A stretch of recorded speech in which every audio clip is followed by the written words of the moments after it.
Welcome to a subdued Sunday afternoon chat.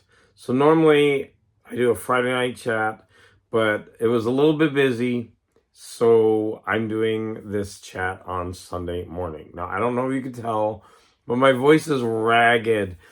I went to a party yesterday and there was karaoke, and I'm not a great singer, but if I'm doing karaoke, I'm giving my vocal performance it's all. And so that means no throat the next day. Anyways, I've got a bunch of Ricola in front of me, and Ricola right now is Garage Geek's best friend.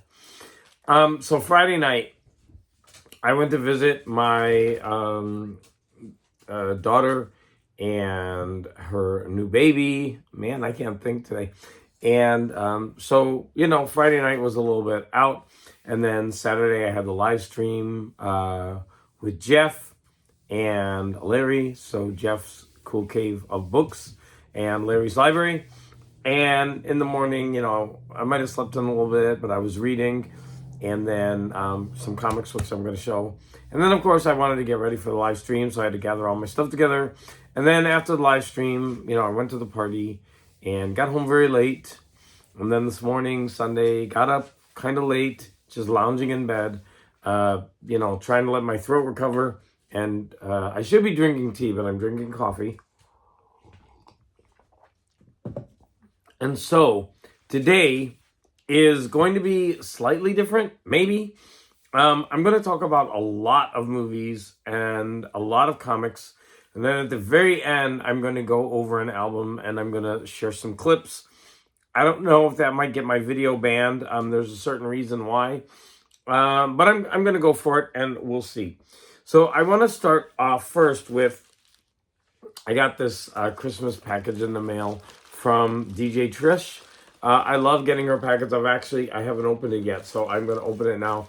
Ooh, there's a Christmas card inside. And she always sends a mix. And I'm always really happy to get one of these. It says Christmas 2025. DJ Trish puts her heart and soul into these recordings, and she carefully curates music and then sends them out to people.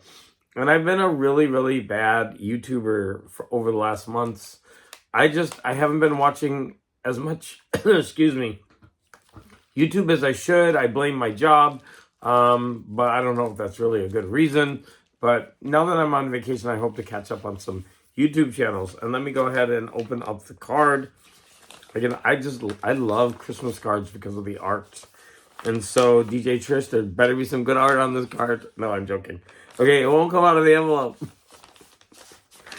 Oh my gosh, Fred, what are we going to do? Okay, here it comes. Oh, look at it. It's pretty. And I actually, in my last trip across the United States, I visited about six or seven houses. Oh my gosh. Yeah, so I won't show the inscription, but oops, there's the picture. This is a beautiful card. So we often put our Christmas cards on our tree.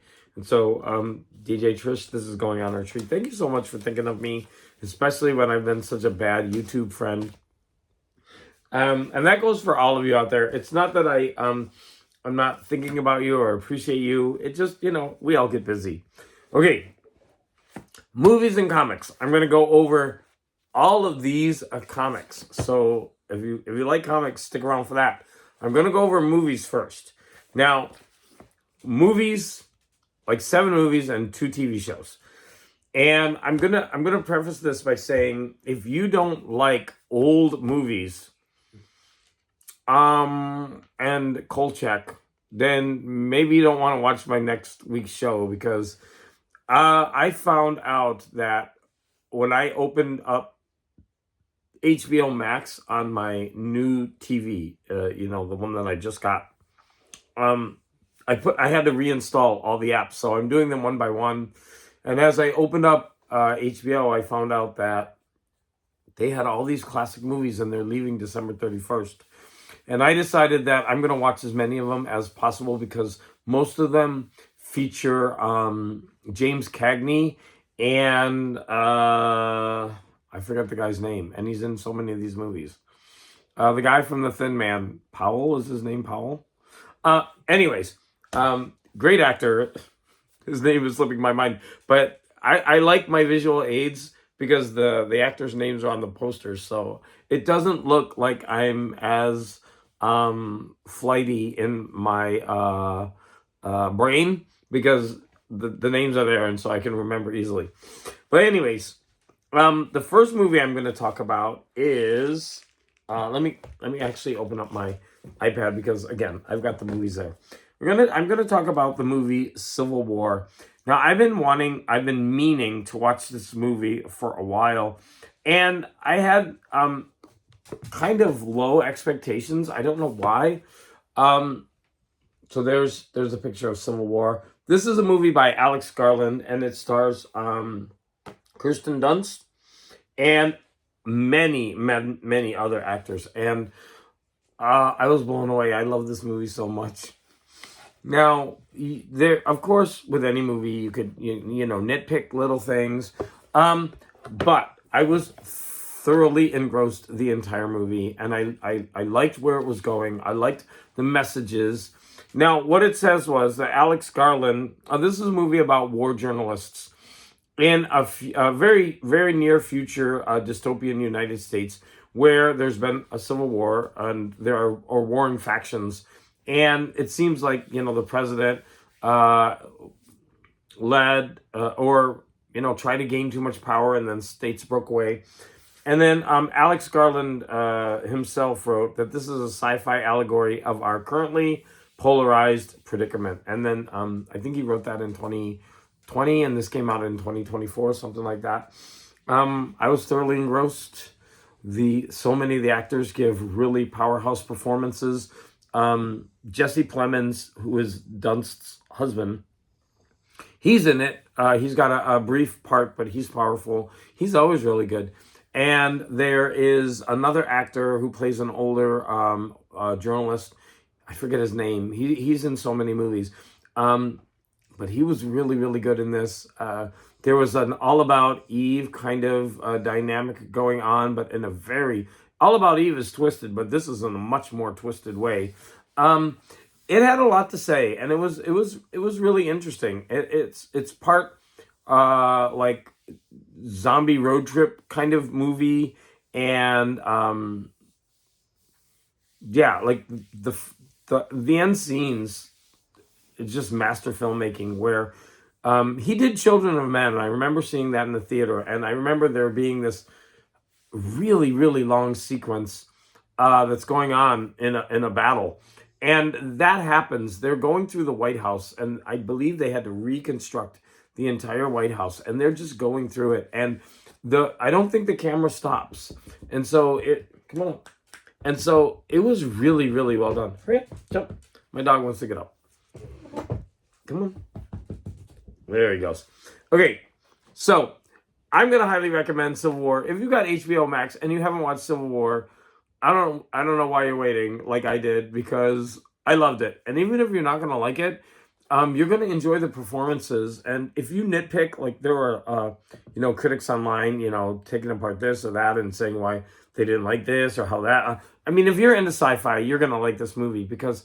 And if you're interested in politics and Nick Offerman was really, really good in this movie. And I thought he gave a really brave performance because it's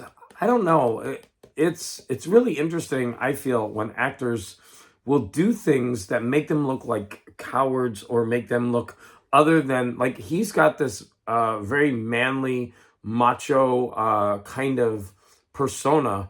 And I really liked what he did with The Last of Us, how he played on that. And then also what he does in this movie. And I don't know, maybe I'm wrong about him, but that's kind of the persona I see when I watch, you know, his performances. And I like the roles that he takes and what he does with them. And it's really interesting to me when an actor will... show themselves or act in a way that, or take a role that shows them not in a positive light. Um, and same with Jesse Plemons in this movie. I think I'm going on too long. Watch it; it's good. All the rest of the movies are going to be really old movies, which I love. And if you don't love them, well, then you'll hear a little bit about them, and then you could decide if you want to watch these before they leave HBO Max. You have until December 31st. Oh, I just want to say that two people died this week. Gil Gerard from Buck Rogers. As a kid, I don't know, maybe I understood as a kid that I was gay because I thought that guy was so hot. And so, thank you, Gil, I guess. But it's always sad when, somebody dies. And then also, here's another, like, this was iconic for me.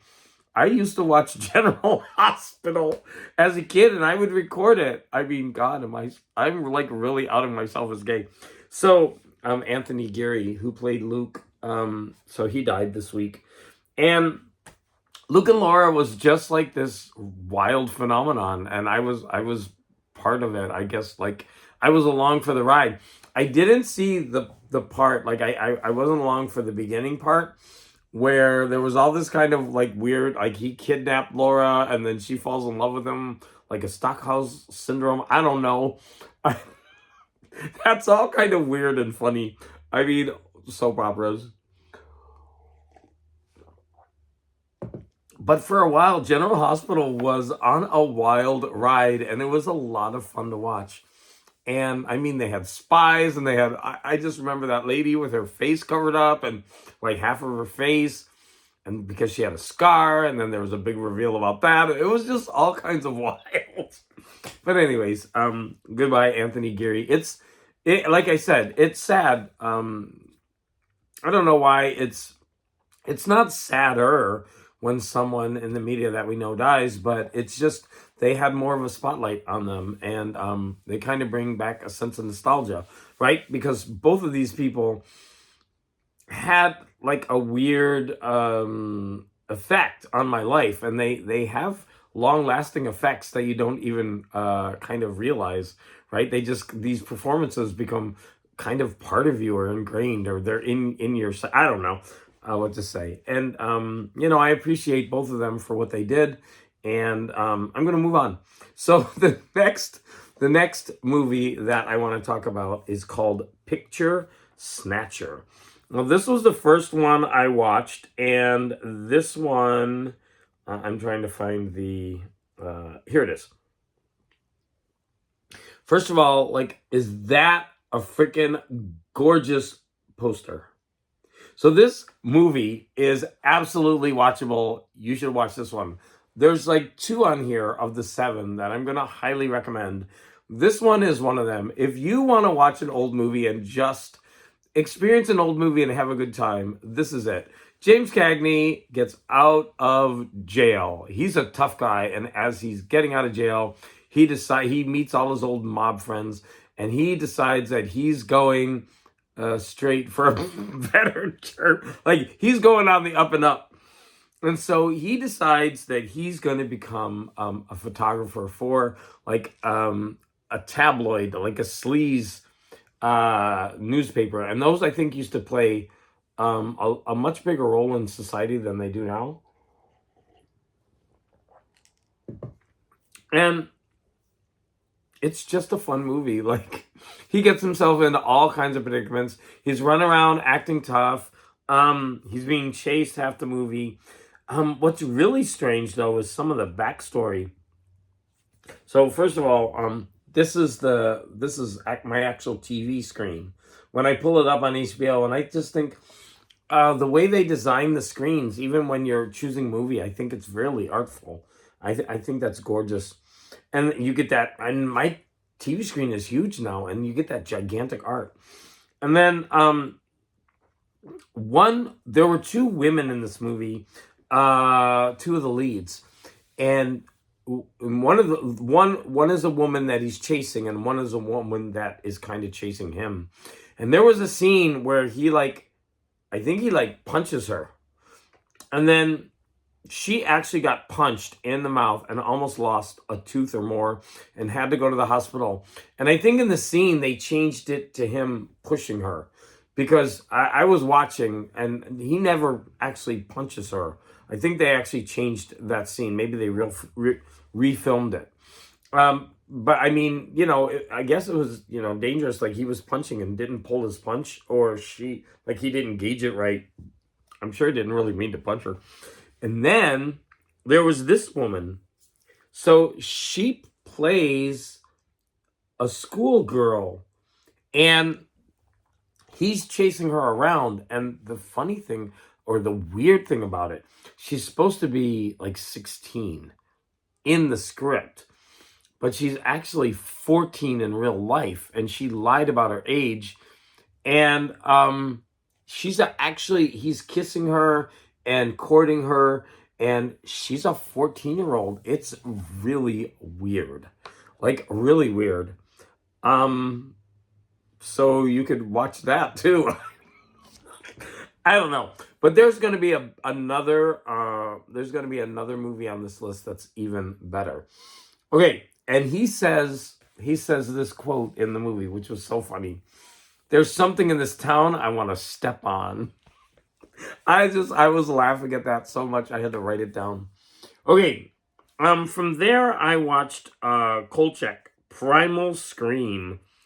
Okay, I know. Okay, yeah. So in this one, Kolchak is chasing after. Oh, you know what? I'm kind of forgetting the setup. So there's this monster, but does it break out? He's not a monster. He breaks out of the lab, or he falls out of the ice. Oh my God, Jeff is gonna kill me. I forget. But anyways, this creature is like snatching people off the street, and he's down in the sewers, and this is actually kind of effective. Like Kolchak is searching for him, and I want you to watch as I turn it. Like this creature is like chasing him down the subway. I mean the subway tunnels, and with the lighting and everything, even with the bad creature makeup, it's effective. They did a good job. And let's see, where's another picture of that? So look, here's Kolchak. He's getting when he turns around, the creature is there, and he's like shocked. And I think there's one more. Here's a kind of close up. But because of the lighting and everything, it's more effective. I did compare the like ape creature to Trog. I don't know if any of you have seen that movie, but I remember that movie, and that's not a positive comparison by any means, because that movie is like lauded as one of the biggest turkeys ever. But I remember watching that as a kid. But anyways, the creature kind of looks like Trog from that movie. Okay, that was Kolchak episode 13. Now, Kolchak is leaving, and I think I've got about a week. And I think I've got about 10 episodes. So I'm going to be like watching Kolchak a lot this week before it disappears. Okay, the next thing I watched was an episode of Space 1999. Look at that. Look at that cool visual there. So in this episode, a godlike creature comes onto their space station, and he pulls 4 of the main actors down to an Eden-like planet, and he wants them to create a society. But the problem is, the 2 people who like each other and the other 2, they're split up and put into different pairs, and they're not allowed to touch. If they touch each other, they get this violent electric shock. And the episode was really interesting. You're gonna see the Messiah-like figure, and then you're gonna I did a really quick scene, so I'm gonna show it so you can watch it. Here we go.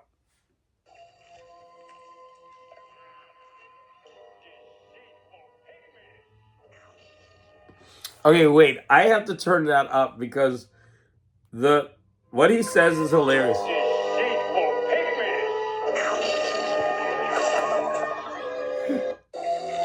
Okay, he calls him a deceitful pygmy. I don't know. I thought that was hilarious. So, that one is called New Adam, New Eve. And I won't spoil like what's actually going on. But I was along for the ride. It was a lot of fun. Okay, next was Private Detective 62.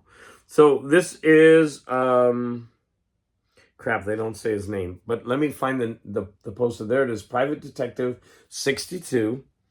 And this is no I'm sure his name is Powell. Let me find the movie poster. Here it is. Oh yeah, William Powell.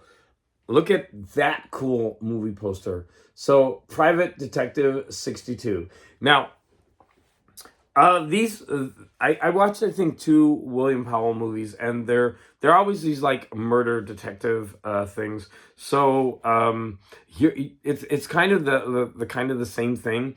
William Powell is just kind of a fun actor, and so you're going to enjoy this movie. And I'm trying to remember.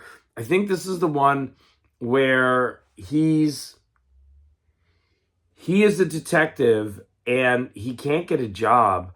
And so, am I mixing this up with?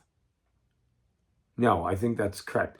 So he can't get a job, and so he's hired by a kind of disreputable detective or a partner who's working with the mob and other people, and so he's kind of being played for a double angle because he's got a loyalty to this person who hired him, but then this person is doing disreputable things, and there's a murder that takes place, and they want to frame somebody.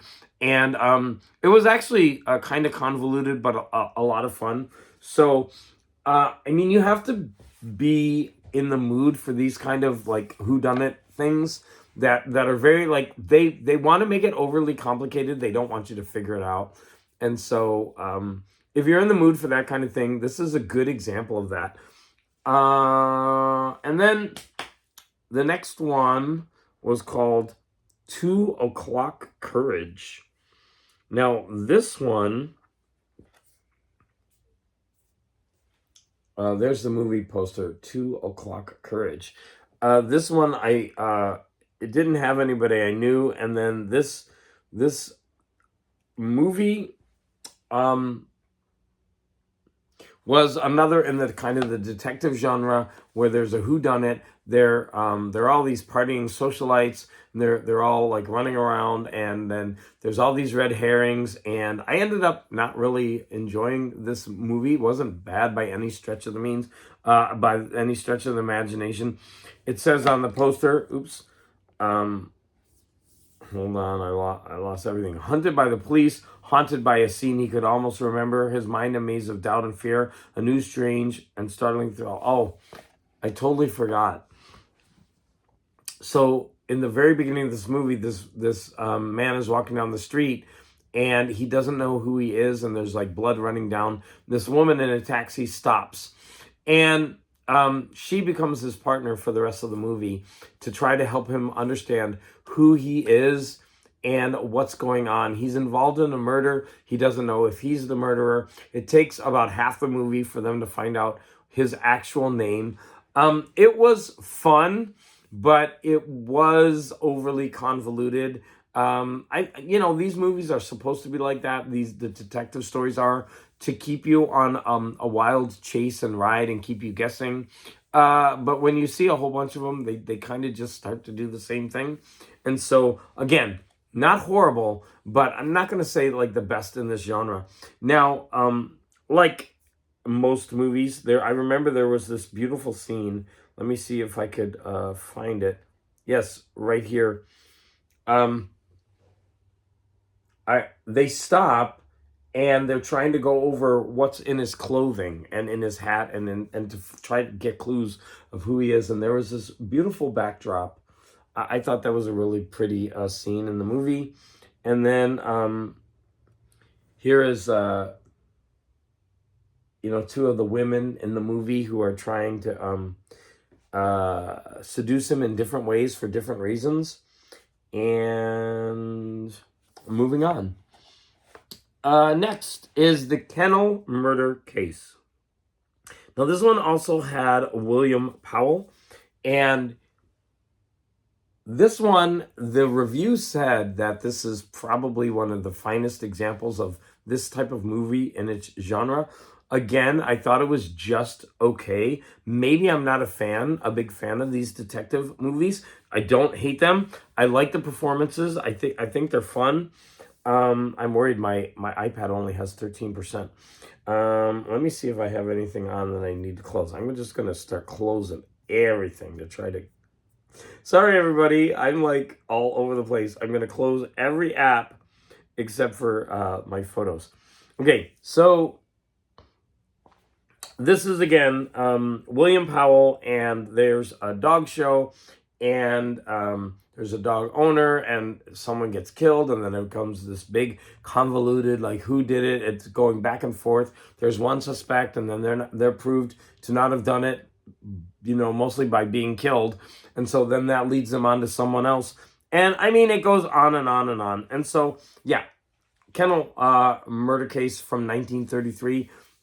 Supposedly it's the best in its genre, so you might want to check it out. I would recommend this next movie, though. It's called Taxi. And this was a gem. So this is from 1931, and it stars James Cagney.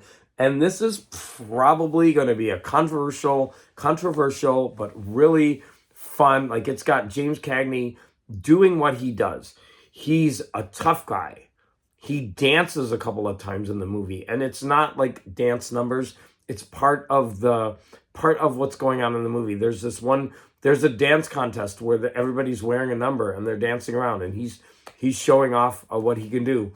He and his friend enter into their girlfriend's apartment, and they do it in a cute way. They do a tap dance routine, and it's just like 10 or 15 seconds, but you can see how good he is as a dancer. You can see his performance as a tough guy. He's taken people throughout this movie, and he grabs them by the face and just knocks them down, and like their feet go flying up. It's pretty hilarious, and he's always like, "What do you mean? What do you mean?" And it's like, that sounded like the Cowardly Lion. But anyways, you're going to get a lot of that. This was such a fun movie.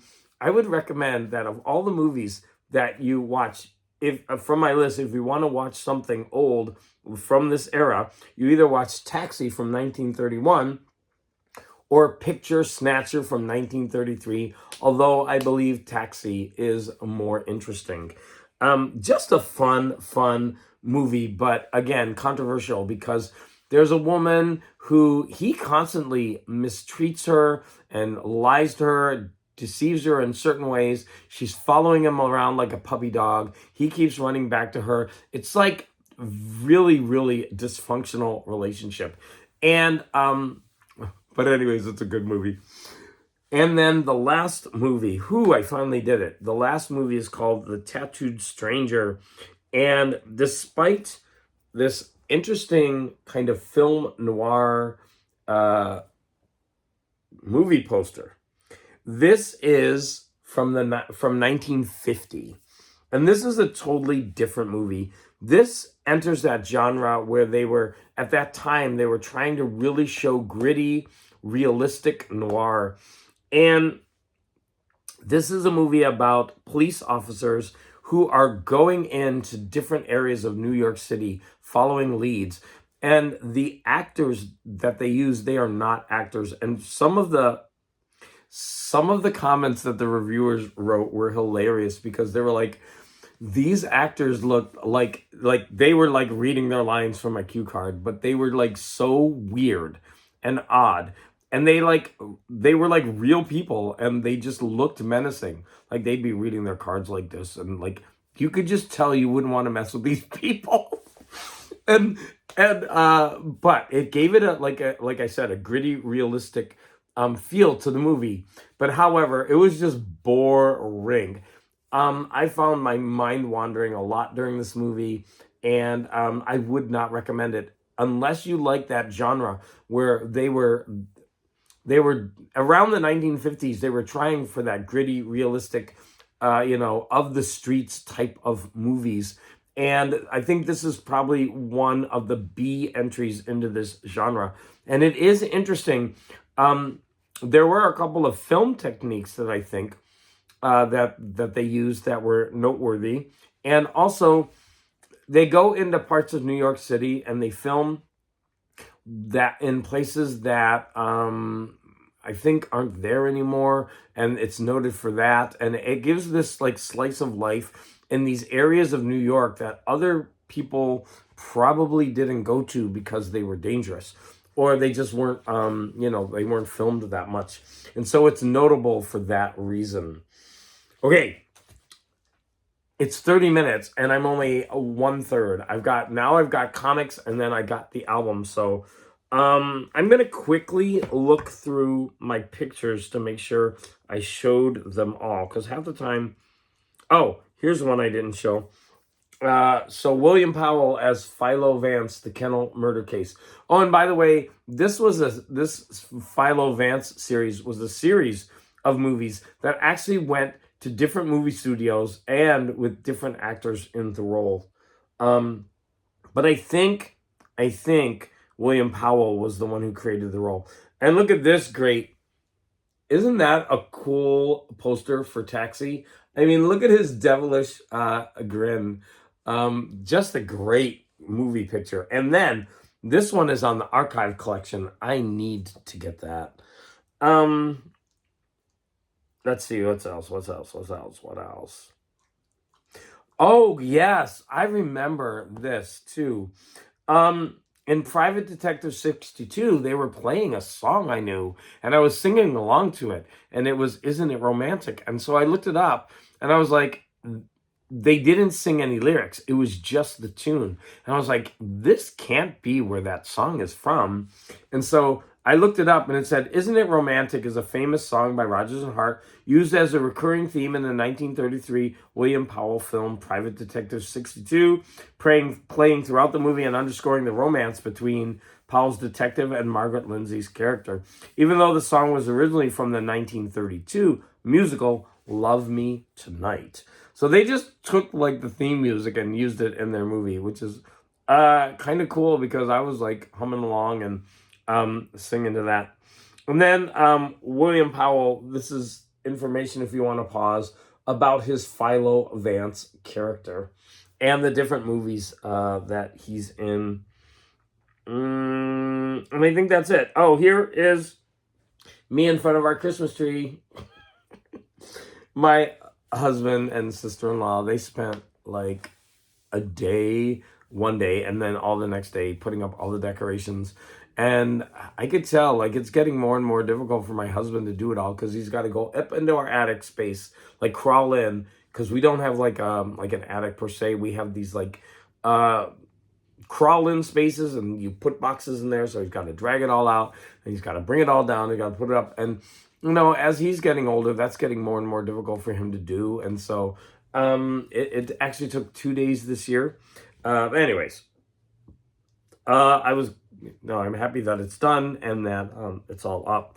I actually did almost finish a book called The Slip, but I'm going to save that for next week because I still have about 5 hours left. It's 18 hours long. Okay, moving on. I am going to, I'm going to talk about, I'm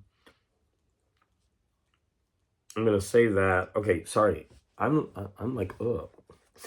I'm going to put away my iPad for a little bit. I'm going to need it, and it's only got 10%. Gosh, I hope it lasts until the end. So I'm going to go ahead and turn this, kind of like let it power down. Oh, now it's down to 8%. What the hell? Damn it. It better last, because is my plug over there? My plug must be upstairs, because I have to play the music tracks for that. It might just die in the middle of me explaining it. Maybe I should do the album now and the comics later. Yes, I'm going to do that. Okay, I took this album to be sold, and they didn't take it. And the reason I did that is because I like the art, but it's just this text. And I thought, well, I can do without this album. However, this back is really, really cool.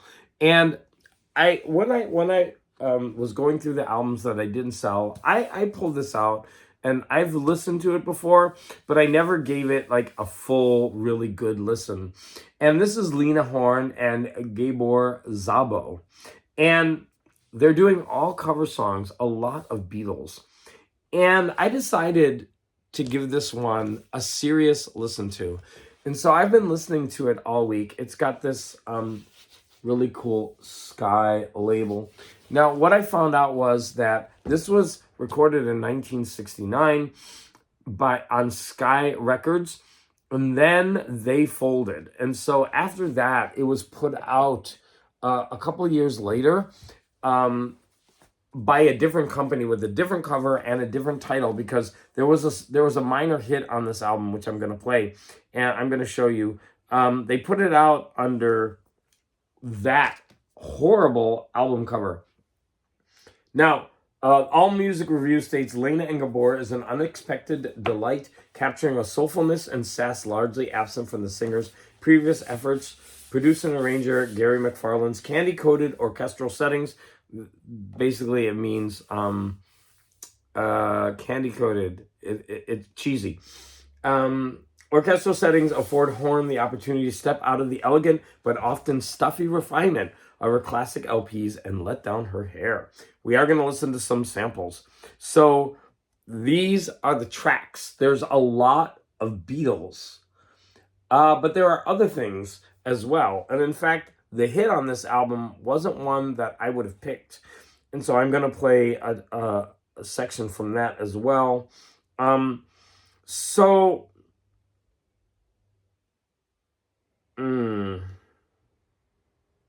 Oh, I have to read you this. It was about that movie that was film I was just talking about, the 1950s. The thrills are few and far between in this manhunt, but its authenticity is obvious. Carl Masek, writing in Film Noir, an encyclopedic reference to the American style, called The Tattooed Stranger one of the seediest films ever made, populated with non-professional actors who suggest rather than act out the intrinsic fear and loathing found in many urban slums. Pretty cool. Okay, so I'm going to play 4 tracks, and some of them are like 30 seconds. So I hope you'll stick around for this. Now, this music is not going to be to everybody's liking. I'm sorry. I dig these kind of old type of music with orchestra, and even if some of the arrangements don't appeal to modern senses, I like hearing the stuff from this time. So I'm gonna go ahead, and I want to start with Rocky Raccoon. No, that's not Rocky Raccoon. That's not Rocky Raccoon. Oh, I might have 5. Now, this is a 41-second clip, and the first time I heard this, I was laughing, but I really, really grew to dig it. She kind of speaks the beginning of the song, and she does different kind of like, I don't know, voices and acting. It's really funny, but I'm really like endeared to it now. Let's hear it. Wait, is it playing?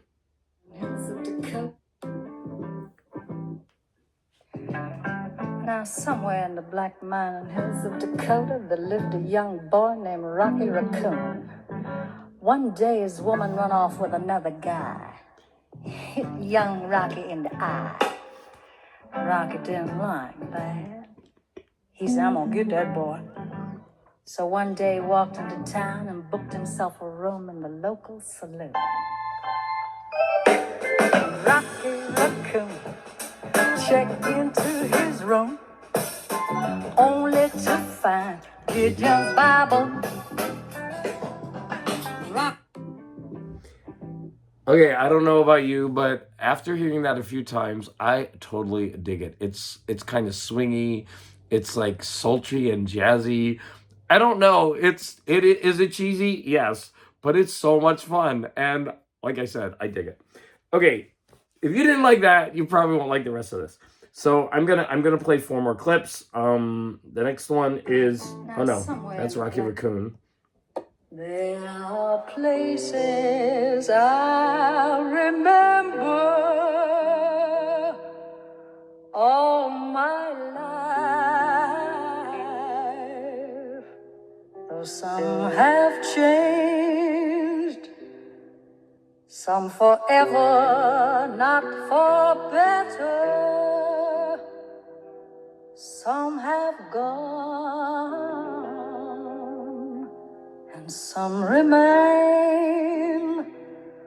All these places had their moments. There are places. Okay, so number one, that's one of my favorite Beatles songs. I love that song.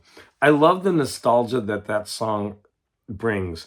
And when the Beatles sing it, they're kind of young, and I don't know if they really are able to reflect on life the way an older singer can. And I think Lena in this time of her career, I believe she was a little bit older, and I just think the lyrics they more powerfully resonate when someone like Lena sings it. And I think she does this beautifully. Now, is this the most amazing voice that you'll ever hear singing this song? No, but I think she brings something to this. And I think that is a beautiful rendition of this song. Okay, I'm gonna continue. That was In My Life. The next one. Take a message to Michael, message to Michael. Tell him I miss him more each day. And take. So I actually, of the non-Beatles songs, I really, really liked that one. And then I'm going to play the song that Wikipedia said was the hit. And then the album, like I said later, was named Watch What Happens, based on the fact that this was a hit. I'm going to go ahead and play about 30 seconds. Look in your eyes and see into your heart. Let him find you and watch what happens. Cold. Now I can't believe your heart is cold. Maybe you're just afraid to have it broken again. Look in your eyes. Okay, obviously that song is swinging a little bit, right? It's not full on swinging, but you can feel that swinging beat. The way she does the note on Gold, I don't know. This album to me is kind of a surprise sleeper. I didn't know I had such a powerful album in my collection. I think I'm going to keep this one. And normally I'm not keeping albums just because I like them. I need to keep them because of the art. And I think that this one fits because the text art on this is pretty, and I actually really, really love the back art. I love the way that that is laid out. And I think this makes such a great album for my collection, especially now that I've listened to it, and I really enjoy the history behind it, and that it was released, and then the record company folded, and so they probably weren't able to promote it properly. And then I've got a copy from that run, and I don't have the I might even have that later one.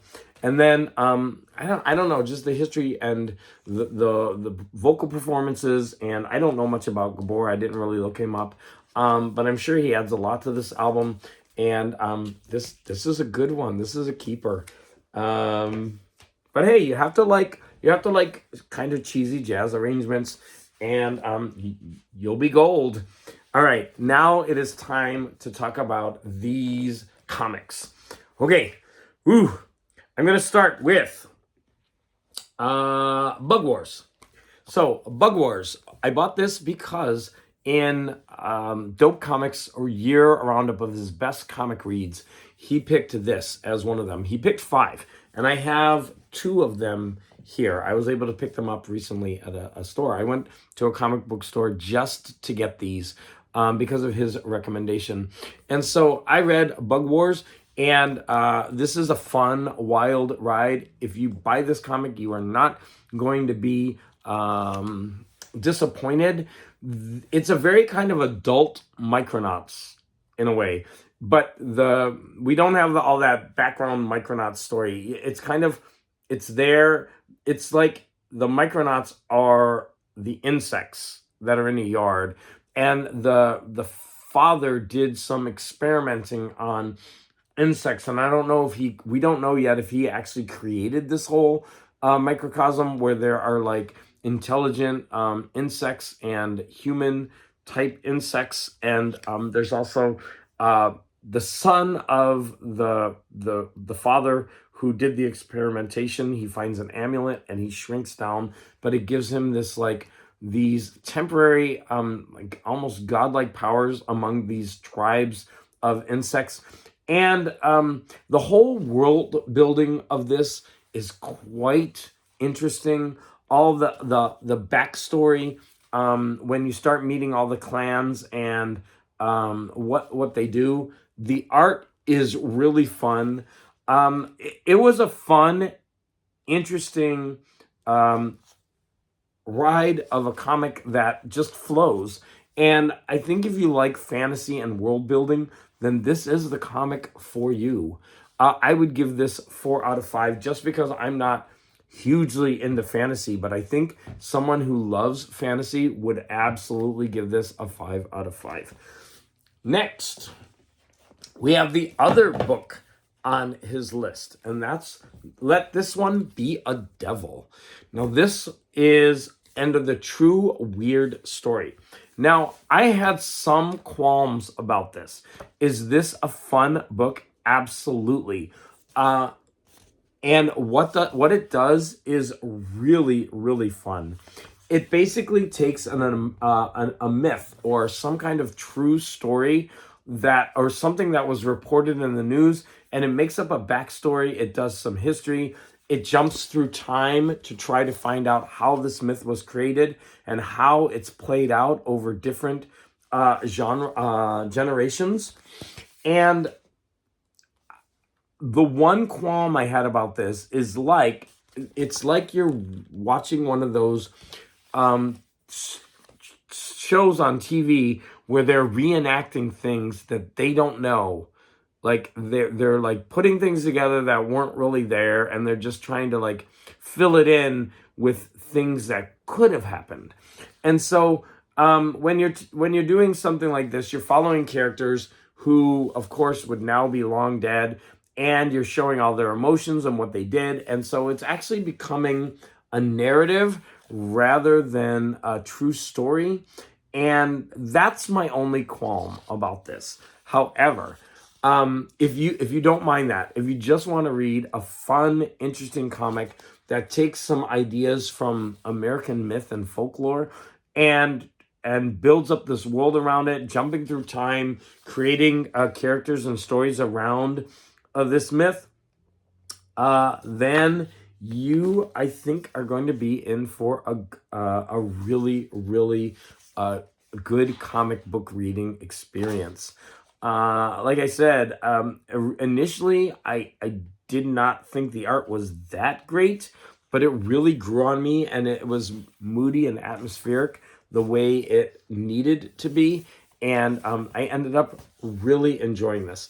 This comic, when I first put it down, I would have given it a 3.5, just because I don't like the fact that if they're trying to tell us a true story, then how do you know what these kids were thinking and what they were actually doing? Because there's no record of it. Hey, but after I stopped, thinking about those silly things and like just say, you know what, it's a story. I'll let it play out and see where it goes. And I think once I did that, I started to really enjoy this because it actually made me think after the comic was done about these kind of myths and American folklore.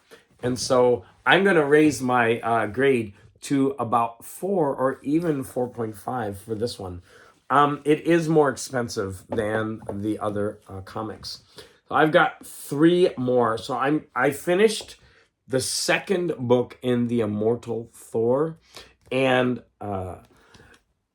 again, I think I talked about this one before. The Alex Ross covers are just stunning. I think that's one of the reasons why I bought this. Now, the art changes throughout. There are different artists that jump in at different times. But the story is really interesting. It goes, in this book, it goes from reminiscing about a past adventure that Loki and Thor had, where Thor was just a real jerk. And I think that's part of what they're trying to show and about his character. And because now he's a leader, he's, he is the head god. Like, he's like Odin now. I don't know what you would call that, the god or the godhead. I'm not sure. But it's important to see his kind of trajectory into who he is and what he's become, and also how that shaped Loki. Now, look at the art in this one. It's much different than before. The art, like I said, it changes, and in some places it's much better than others, but it's got a strong enough story that it keeps you interested. There is one issue that's called Roxxon Presents Thor.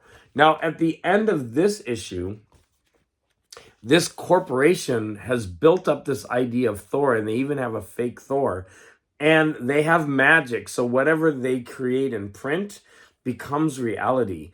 And so in this next issue, Roxxon Presents Thor, we actually see the fake Thor, and this is such a fun issue because it's all about advertising and promotion, and Thor, a superhero as like a public figure in order to sell things. And it takes the whole Thor mythos and wraps it in that package, and it's really a fun issue. I'd recommend that one even if you're just going to read one of these issues, because it's fun how they take that kind of mythos and they flip it on its head. It's really a lot of fun. But then we go back to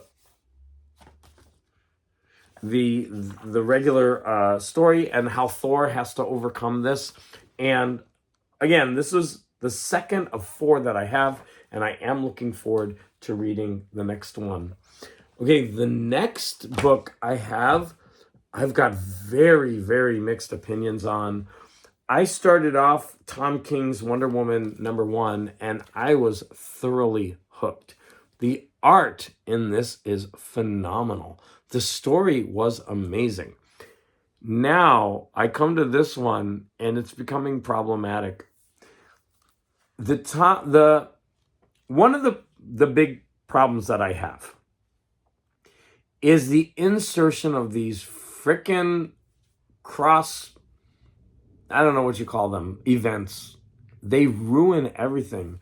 So Tom King has a story that he wants to tell, but he's got to stop telling it in order to do all of these event issues. And I forget what the event is called, but #1, they change artists. #2, they totally changed the story. #3, I just was flipping through them. I was just skimming. I didn't care. I don't care about these events. They're not important. Overall, some fun things happen, but the art changed, and it didn't appeal to me. I mean, look at this villain. It was just, ugh. And so the whole second half of this book is event, and I didn't care. And I just thought, I'm glad they're there, because if you buy a run of a comic, you want all the issues. And but again, I just didn't care, and I didn't like the art, and I didn't like the story, and I was just kind of flipping to get through. I would read certain panels, but overall, I mean, I just look at the art. I didn't care. But the problem is Tom King wrote all of it, and he had to like sandwich it in. And it was really funny because there would be warnings like at the beginning of this, this issue happened in between these because of continuity. But now let's get back to the main story. I did say that there was this really, really cool episode where Wonder Woman and Superman are in an intergalactic mall and they're shopping for a gift for Batman. As a self-contained issue, it was fun. It was really, really fun.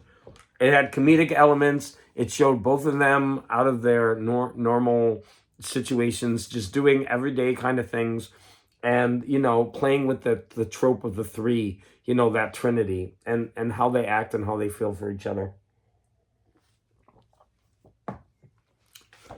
Now, the rest of it is Wonder Woman has been kidnapped by someone called the Sovereign, and he is torturing her, and she retreats into her mind, and she is playing out all of these ideas to keep herself from going insane. And there's just, it gets back to the Wonder Woman roots where she is tied, bound, humiliated. I don't mind that. I don't know if he has an ulterior motive for that, because to me it was really fascinating. I really dug her going into her mind as a coping mechanism. In fact, she actually eats a rat and then befriends another one in order to keep sane. She's kind of going through her history as she's chained up. And the art is phenomenal. Now, what did happen is that in between each issues, there would be a jump. And so you would have to kind of figure out what is going on. The biggest one happened when she was, for me, when at the end of this issue, she's sitting there and she's befriended a rat and she's like, okay, I've suffered through that. Bring on what's next. And then in the next issue, she's washing up on the shore of an island. And so I was wondering, well, how did we get from A to B? And then all we get is this dialogue that we have, or like monologue. And I guess it's the Sovereign speaking, if I remember correctly. And he's building this up. And I don't want to spoil it because it kind of look at this art. This art is worth the loan. It's called Sacrifice for a Reason. And everything that she's gone through, all this torture that she's gone through, has led to her getting to this island for a reason, everything that she's gone through. And then remember, this whole run is predicated on the fact that Amazons have been outlawed in the United States. They've been hunted. They've been deported. Some refuse to go, and they're being hunted by the government. And Wonder Woman has vowed to break the law and figure out what's going on, initially to set all these things in motion. And this whole break is this whole part is a break from all that. And this takes months. She's on this island with Cheetah, and they have a battle that goes on, I think, for weeks. It's very strange. And a lot of people online are complaining because there's a lot of woke elements. There's this one panel where Cheetah has her arm between her legs and she's petting a cat, and it seems like she's playing with herself and her head is back like this. And everybody is saying that this is all full of woke ideas. It is what it is. I don't mind, because I think the story that Tom King is telling is really interesting. If you want to dissect it to that degree, obviously you're not going to appeal to everyone. But what I hated was all of these breaks for these stupid tie-ins. Let Tom King tell his story, whether we like it or not. Fans out there are already screaming how awful it is. I think it's kind of interesting. I want to see where it's going. I want him to tell his tale, and then at the end, after it's all done, I want to see where it goes. So a lot of people are claiming that Tom King, all he does is destroy characters rather than build us something new. I don't know. I'm kind of enjoying this Tom King run. I'm definitely digging the art. I like that it makes you think about the character a lot, and even if it's not the way that I would see the character. I'm kind of interested to see where he's going. And that finally leads us to Two-Face. So this is a 6-issue run of Two-Face. And as you can see, he is like climbing his way out of Harvey Dent's body. And that's in a nutshell, this is what it's about. It really is about the psychology of Two-Face and Harvey Dent and how he was created and how he's being kept at bay. How does he deal with both sides of his psyche? How did it begin? Now, this takes some very, very predictable turns. It goes the route of child abuse. That happened with the Hulk. It seems to be, like, I hate to say it's a trope. However, and also this idea of separating. However, the art is what really nails it. The art in this is so good. Even the covers on these are just really, really cool, especially the ones by Christian Ward. The interior art is so much fun. It's dark and moody. And whether you like the story or not, the art is going to pull it along. I would say that this is worth it for the art alone. It's just so much fun. And if you get this collected edition, you're going to get these gorgeous covers and also the idea, the psychology and everything behind it. It's interesting. I mean, a lot of it has been done before. You're not going to get so much originality, but the way it's presented is interesting. So this is, for an example, this is Two-Face entombed in the mind of Harvey Dent in a prison. So he's in a prison in the mind, and so they make it a prison, and like you could just see it. It's so cool the way it's done. I mean, it's only 6 issues, so it doesn't wear thin really by the end.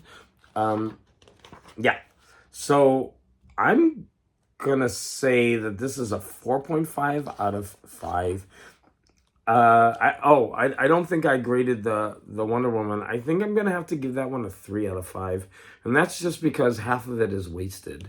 But for the Tom King first half, I would give that a 4.5 out of 5 because I think you should read it, and even if you hate it, I think you're gonna enjoy hating it. There's so much hate out there, and I see the people online, and they just love to spew that hatred. And so I think for that reason alone, people are loving, because you know what? The same people who are hating it, they are buying the next issue and reviewing it and hating it more. And I'm laughing because they're obviously enjoying it in a way that they can spew hatred. And so that's a form of enjoyment, actually. They're just enjoying reviling it because they keep buying it and reading it. Let me go ahead and finish my review of this because this is really getting to be a long video. Here we got an iconic scene with Batman. Look at that beautiful art. It doesn't last very long, but of course, look at this gorgeous cover. I mean, the covers on these things are phenomenal. Those are the Christian Ward covers. So good. Let me see if we got anything else. There's some variant covers in here, and those are also nice. And I'm going to say that I love Chris Samney's work, but that doesn't hold a candle to the Christian Ward covers. Yeah. Okay, so I'm going to say that this is a 4.5. Let me go back through this. What did I give this? I don't even remember. Maybe I'll say a 4. 4 out of 5. And especially for that one issue. That one issue is a 5 out of 5. What did I say about this one? I think I gave it a 4. 4.5 if you love fantasy. This one I gave a 4. 4.5 if you get over the fact that this is not real. But it purports itself to be a true weird story. But you got to get over that. And then, like I said, 3 because of all of the filler. And wow. So today I went over all of these comic books. I went over so many old movies and 2 TV shows. And then finally I went over this album very quickly before my iPad died. This was quite a long episode of Garage Geek, but I haven't given a long performance in a while. Okay, that just sounds weird. But maybe because I watched so many movies this week, that might have done it. I don't know.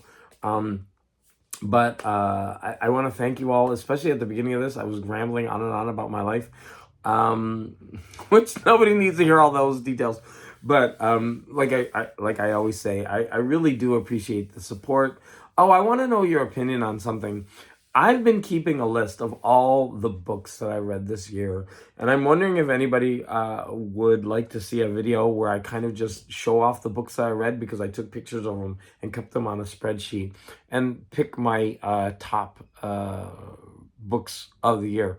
Other people are doing it, and I'll probably do it anyway, but I'm wondering what do you think about that? I'd love to hear your thoughts in the comments, and as always, I want to thank all of you for the support. And I'm just thinking, wow, maybe I should do my top comics of the year too, from all the ones that I've read.